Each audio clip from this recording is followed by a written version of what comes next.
There's anal rape and there's ghosts and goblins. The game that bends you over and shoves itself so far up your ass that it comes out your mouth. It's an exercise in futility in many ways. And yet, it's extremely entertaining. I can't describe why or how. But let's start off with the hero. The hero, Arthur, is about to nail his girlfriend in a graveyard. I don't understand how that's a good idea. They tell you to respect the dead, and he does nothing of the sort. He's like, hey, what's the best possible place to deflower this princess? Oh, sure, a haunted graveyard where corpses are reanimated at every other step, and gigantic motherfucking ass lion-looking red demons fly down and steal the girl. Yes, that is the place. Maybe he's like Mario and really wants to build some kind of kinky sexual tension by... Maybe he's a necrophiliac, I don't know. But he pays for his blunder. See, his girlfriend is taken by this big fucking demon who's very content to be like, hey, this is my place and I am taking this. And you know Arthur's just sitting there just like, damn it, I almost got it. And the rest of the game from there is pretty much just like that. You know, it's so close and then it's fucked. You just get totally fucked. This game should actually be renamed Fucked. Kind of like that Liam Neeson movie Taken. It's just unbelievable what you have to go through to get this girl. This girl must have something massively over Peach, because I don't even think Mario would go through the shit that this dude does. I mean, he takes 2 hits. Somehow if he gets hit once by the most basic enemy, a freaking bird, all of his armor falls off. I mean, he must be wearing like some sort of play school plastic-ass armor or something for that to happen. Because the armor means dick. I mean, you're almost better off in your red skivvies. At least they get rid of the pretense of armor, and you know where you stand. But no. I mean, and then you know, your skin falls off if you get hit after that.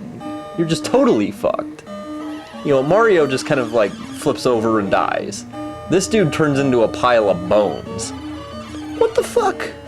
I mean, what is this guy? And then you have this cocksucker, this red bastard, who's normally much harder, but I actually, of all things, remembered how to fight him.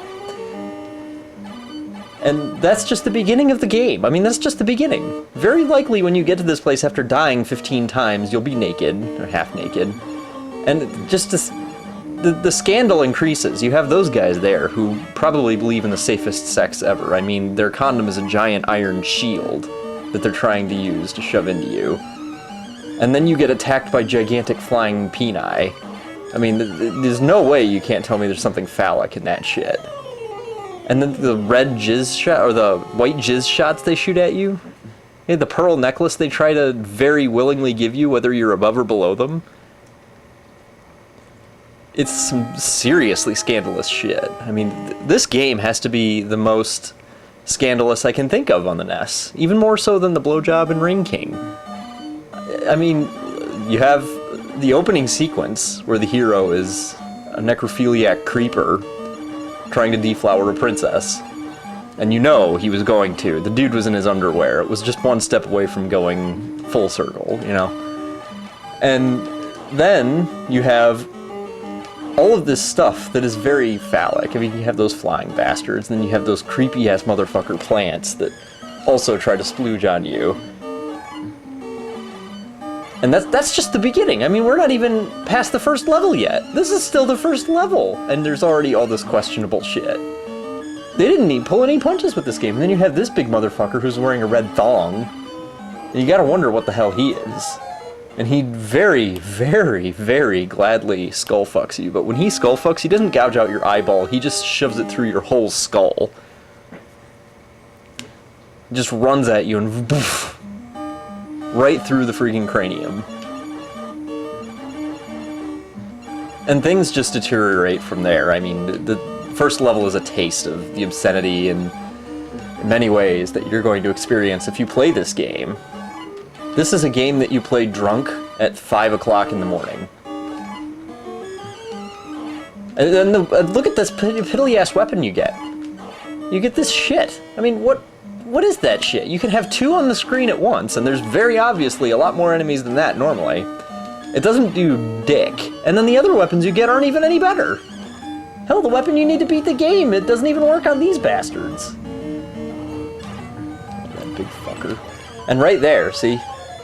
Right there, I beat the end boss, or the end level boss, and one of the flying penises appears out of nowhere and orgasms on me and I die. Yes, you can die after you've beaten the boss. This game is notorious for its difficulty. It should be notorious for its difficulty and for the very obscene nature of the material. I mean, I challenge anybody to tell me that this game isn't some kind of creepy, sadomasochistic sexual fantasy. Oh, I forgot the necrophilia again. That was my mistake.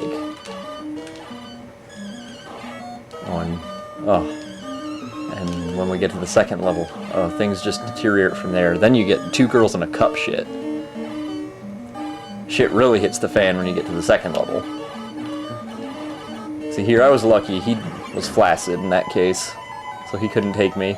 And then I teabagged the fuck out of him right before I caught the key. And here, it was just embarrassing. This isn't anything I can blame the game on. I wasn't really paying attention for some reason, and I just walked off the edge. But I had no lives, so, you know, what can you do? And then, of course, the game can trick you into starting over completely because they put the continue thing on the normal menu screen, but your little thing, your little icon to choose it, starts off on 1 player. So you can easily get to the end of the game and then get fucked by the menu. And then there's the midget porn that comes out of the woodwork.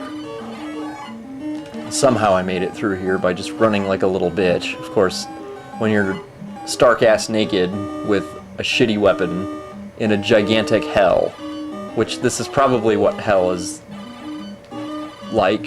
I think hell might be a little more, oh, I don't know, homey than this shit. I think even Satan runs away from this game. And yet I still love it for some reason. Maybe because the times that I played it seriously, if you want to call it seriously, was when I did actually have some kind of alcoholic beverage in my hand.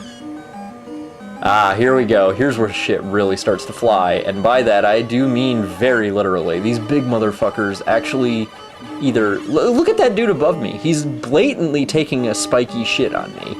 And he's not ashamed at all. He's very happy to run at me and sling it at me if needs be. If you're below them, they'll take a shit on you. There he is. Look at that. He's squatted down, and the dude's constipated as hell. You can see it in his face.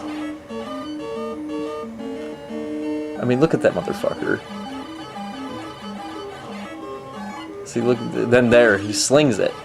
If he can't do it on your head from above, then he'll very gladly pull a turd from his asshole and throw it at you.